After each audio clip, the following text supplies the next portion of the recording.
ketdi hozir. Orqadan olib bo'lash qiladi. Shu asaqlaydi o'tiramiz.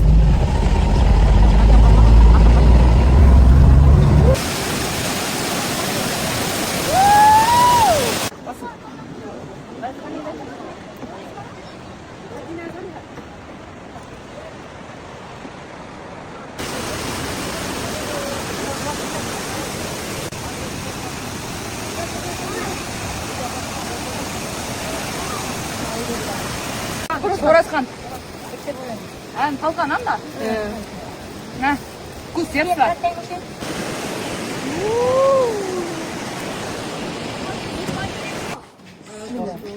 Opa. 2. Aga. 3. 4. Oğlum yetti mi? 5.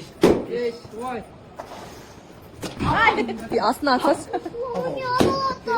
Молодец. Берем. Na, mороженое кевапсыз bu dunyoga kevapsiz bo'ladi.